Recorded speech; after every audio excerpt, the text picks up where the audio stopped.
so welcome everyone. You've already been welcomed, and I've got some serious shoes to fill today. So forgive me, I'm a bit humbled here today with the people that have been before me. I see a lot of people I know here, and a lot of different types of organizations and groups here. I want to just ask real quick, who here is with an agency? Raise your hand. So we got quite a few people with agencies here. Who here is with a brand of some sort? Probably the other half of the room. I see a few people I used to work with at the church here. I see people from ABC4 here. I see people, I'm not going to go through the list because I'm going to miss people if I keep going. But I love the turnout here, and thanks everyone for coming. So today I'm going to talk about Facebook ads, and we debated a whole bunch of different names for this, and we wanted to kind of come up with a catchy title. And the name that was on the advertisement was something to the effect of "Get 10,000 likes for just $20" or something like that. And I did that mostly to catch your attention, either for good or for worse. I'm going to go through today, and I want to show you how to create a strong Facebook advertising campaign that actually produces, converts, and produces results. And I think you'll see a lot of the things that have been discussed today are actually come together from this. Before we start though, I thought this was appropriate. And forgive me, Allison. Allison had like I said, I'm a bit humbled in the shoes of Phil here, and Allison was one of those that I thought did a great job. But Scott Semblum posted on Twitter, he says, "It's ironic that we're trying to break a record for simultaneous selfies after Alison Herzog's presentation about vanity metrics." So I'm going to take a selfie with everyone here, and I just want to, I've got to make sure I get this, this event recorded. Normally I have my Google Glass, which I sold recently, so this is what we get, and I'm not going to get everyone in there, but that's the best I get. All right, I got my selfie. And we can start. So I want you to start by throwing away your books. Forget your education. We've mentioned a bunch of different types of masters here, a bunch of types of bachelors. Forget, stop listening to the experts and repeat after me, everyone here. I am not an expert. I am not an expert. Okay. No one here is an expert, and I don't want you to be an expert. This is not an expert game. There are people that make their living off being an expert, and that's fine. I applaud them. There's lots of money there and lots of ways to make money. I've done it myself on occasion, but I'm not an expert, and neither is anyone. And I want to make sure we nail down that point before I get going. I want you to stop being experts. And today we're going to be mad scientists. What does it mean to be a mad scientist? A mad scientist goes off of the scientific method. A mad scientist throws a little bit of art into that scientific method. A mad scientist says, I'm not going to show, well, this is neat. I say this, I am a mad scientist. I am not going to show you today how to create Facebook ads. And I apologize, I don't have time to go into all the details today of how to go through and go into Ad Manager, set up Facebook ads. You can look up, find one of the experts online, and they'll show you how to create Facebook ads. What I am going to show you today is the art of social media and the art of Facebook ads. That's one of my favorite places in the world there. That's World of Color with, I think that's what it's called at Disneyland. Really, you don't need to know the process. You don't need to know what the little details you learned in school. You can be successful on Facebook ads, and the only way you're going to be successful on Facebook ads is if you understand the art. I can sit down all day with any of my clients, sit down and show them how to set up a Facebook ad, how I build likes and how I build growth, how I convert for clients, and they're not going to learn unless they understand the art of it all. So that's what I want to show you today. But first, a random Zuck picture. I want everyone pull out your phones. I hope she's here. It is a she. I just gave away the gender. I apologize, guys. Pull out your phones and look at your Facebook ads. Is there anyone that sees a Facebook ad targeting them? I'm curious if this works. I don't know for sure if it's going to work or not. Anyone see? I'm going to give you some time here. Go through, kind of scroll through on your phone, see if you see, or your laptop, by the way. It should be both desktop and mobile. Anyone? Anyone? Did I see a hand go up there? Yeah. What's your name? Emily. Emily. You saw an ad? Yes. What are you seeing? Ethan. No, that's not it. So this is actually the ad I'm looking for. Is it Meek? Meek White? Is she here? That's why we're not seeing it. Okay, so I actually targeted an ad that looks just like this, the Meek White. So she's, I do have a book, and I want to figure out some way to get this out. Maybe I'll have Bryce and give it out to someone else. Let's pull it up with me. Whoa. I'm getting tangled here. Anyway, Meek would have been the winner. And I apologize if I'm pronouncing her name wrong. What I did here is I targeted an ad. There's some trickery involved in this because they require a minimum of 20 people that you have to target, and they have to be real people to target. So I'm not even going to go into the people that are seeing this other than her. But my goal was to target an ad and kind of show how finely detailed you can get in terms of Facebook ads if you put a little bit of art to it. I actually used to do this for my wife on her birthday. Every time her birthday would come up, I'd find ways to target just her. And her whole birthday, she'd have all these ads targeting her and saying happy birthday to her on Facebook.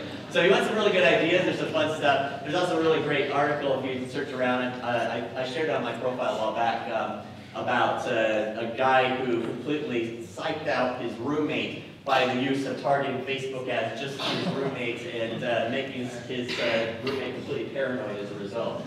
So I just wanted to show that, kind of show the power. It gives us a little break here.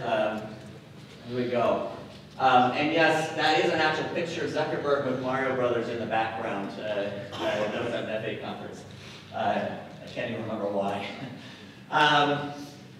So, the art of social media, getting back on topic here. The idea of the art behind social media is to ask ourselves, what would make my target audience say, I just have to click like, click on that, or purchase that thing that is being advertised. When you get down to it, if you can master that art nothing else matters. You can learn all the techniques in the world. Everything else is just a tool at that point. So you've got to get in the minds of your audience, understand who they are, and figure out what is going to make them see that ad and just have to click on that. Remember, as you're looking at your audience and you're trying to figure out what the content of your ad is going to be, your ad is a brand, usually, with some exceptions. Your brand is competing against the updates and the posts of the close friends and family of everyone in your audience. So somehow you've got to get your little ad to appear in the news feed and convince them to do something despite all these other posts on Facebook that are appearing from their close friends and family that probably mean a whole lot more to them than you do. So that's the idea here. So yes, this is a default Apple image. I just thought it worked really well with research. So we're going to apply the scientific method here, and we're going to start with some research. The way to do a successful Facebook ad is to start with research, and I like to use Facebook Browser. Some of you may have done this before. If you go on, and this is my favorite stalking tool on Facebook, by the way. If you're my friend, I know a whole lot about you, just so you know, because I've done a lot of research about you, and now everyone's going to unfriend me on Facebook. No, I do like to do it with brands, though. I don't usually do it with my friends. Here I did one specifically for fit marketing, and this is one of my favorite searches here. Favorite interests of people who like fit marketing. You can do it with any brand. Just start typing in favorite interests of people that like X Facebook page. and it'll pull up. I'm not 100% sure how it sorts it, other than it is likely a combination of your friends' interests along with the top interests of that brand, along with the total number of fans of each particular interest on Facebook. But here you see Wi-Fi is one, duct tape is another, Muhammad Ali is another, freedom of religion is another. May or may not be useful in this case, but there could be some interesting stuff in there. Another good search to try is favorite or pages liked by people who like X brand. That's another one to look. Or another one would be groups joined by people who like X brand. And that can show you, to me, groups are actually one of the most personal ways of showing a passion behind a cause. Just because those are the things that people actually converse in and participate in. So those are another one. I think just about anything, just start typing things in on Facebook. You get a new idea. Again, it's about the art. It's not about the process. I'm just listing a few ideas.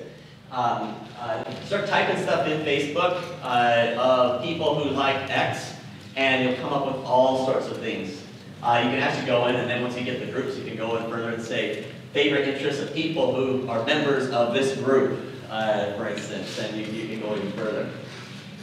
So start with your research. And then, once we've got that research, we can start going into Ad Manager, we can start sorting that research. So here, I've got this list of favorite interests. And again, it could be anything. It could be groups joined by people who like your page. It can be pages liked. And now go in and type in the interest. So here, in Ad Manager, I typed in duct tape, because that was one of the items on there. Duct tape solves everything. And I'm actually switching brands on this. This is another brand I'm passionate about. They're called Operation Underground Railroad. They save people from sex trafficking. So I targeted their Facebook page. Duct tape, ironically, was also a favorite interest of these guys, too. And I'm betting it's also a favorite interest of just about any brand out there. But it's a good topic to show as an example. So we start with duct tape, and I include people who are connected to Operation Underground Railroad. And here, on the right, it gives me almost an exact number, unless your audience is lower than 1,000 or lower than a couple thousand. Then it just gives you an estimate of under 1,000. So this works best with bigger brands and bigger pages that you like. But you could also go off of your competitors or your brand's competitors if they have a larger audience, and that could be another way of figuring these things out. So now I've got a number of potential people that like duct tape that also like Operation Underground Railroad, and I can put that in a spreadsheet, and I can start adding these interests one by one, and then ranking them by which one is most popular for my brand's audience on Facebook. And now I've got a whole list of interests of the people in my audience that I know they are passionate about. And that's where all of our research starts, is we now understand what are the passions of that audience. And now we can tell a story, as Joseph was talking about, and that now we know what story to tell. So now we have a hypothesis, which I'm just basically reformatted the question for the original question, which is, this content will make my target audience say, I just have to like or click or purchase that. So now we have an idea, so we got to come up with just something. And I always suggest, once you've got that research together, now just start taking it's not a stab in the dark, I almost said that. You have a base of information, a base of the passions you can now start on. Now you can start figuring out, well, what is it that will make my audience feel in their mind, against all that competition in their newsfeed, that this is what they have to click, like, purchase. So here's the experiment. So I tried this. Well, I didn't actually create the app, but this is what I would have tried. Since I know duct tape is really high in mine, and again, you can start pretty broadly. I know this is one interest. Maybe this is a bad choice, since I found out that everyone likes duct tape. So maybe I want to dive in a little further. But there's this wording here that works really well, and you can adapt it, modify it however you want. And again, it's not the process, it's the art. But I love this. Like if you love this passion. And this is for a like optimized ad campaign. If you want to get a lot of likes on a Facebook page and in turn, targeted likes on a Facebook page, in turn drive conversions and traffic, this wording works really well. And what I'm doing is I'm telling them what to do on the ad. And on the ad, there's usually a big like page button there. So the idea is to get them to click that like page button without ever having to click on the page. And you know who they are because you've already identified who your audience is that you want to target and who you want to have like that page, and in turn drive traffic back to your site or your product, and in turn conversions. And then I'm driving on a passion of some sort. Love is a great way of doing it. Maybe I figure out something else related to duct tape that's a little more passionate than just love duct tape. I actually, one of the most passionate ones that I've done, I mentioned some of my background at the church, was Jesus Christ.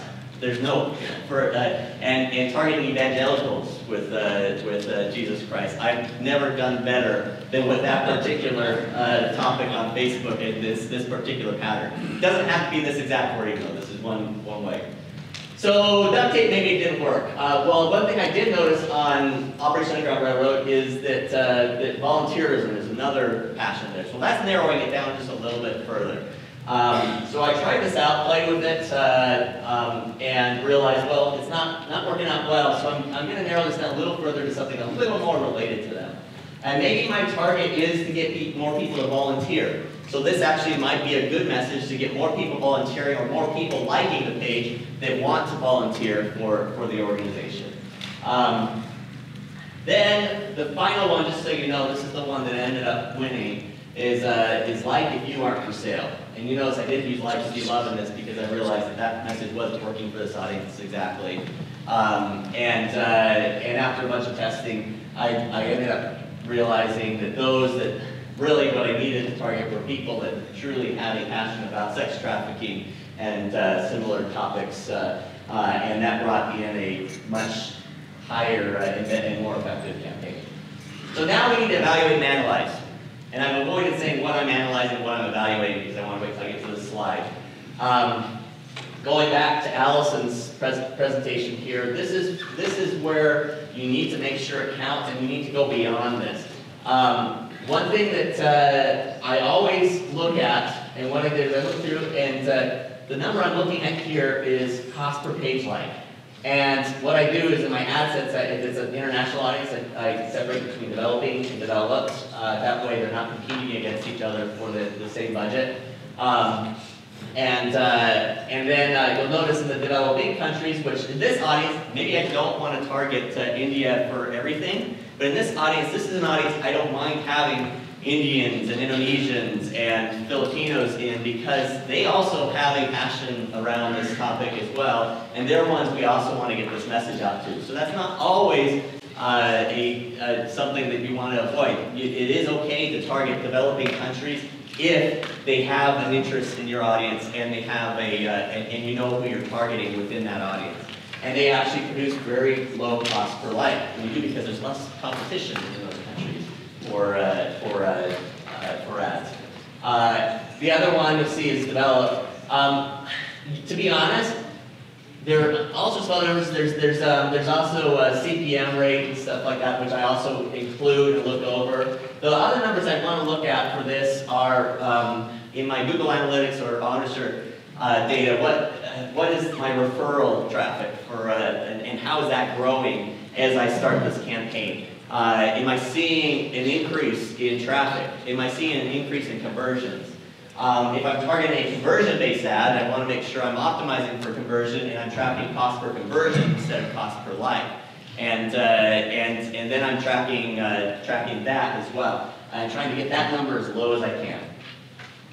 So a couple tips, always measure by cost per, as I said. Use your gut, disable, don't delete ads early, and do it early and often. So this is a constant process. We're doing an experiment here.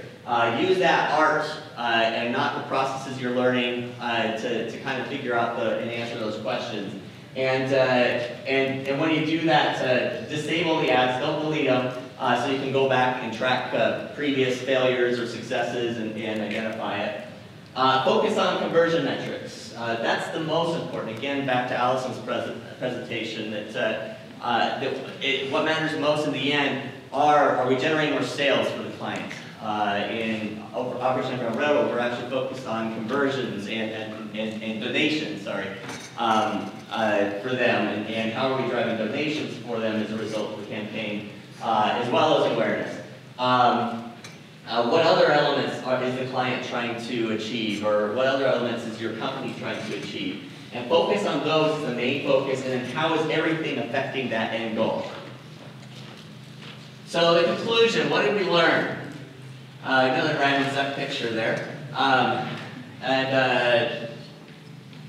So calls to action work, for one. I use that like messaging. Like if you love. If you want them to click on something, tell them to click on it. These are things that I learned. Go back and learn what you can. Prove me wrong. I'm not the expert. No one's an expert. Buy, sign up. Focus on passion. That like if you love, that's another thing. Just the messaging, like if you are not for sale, is a very strong passionate message.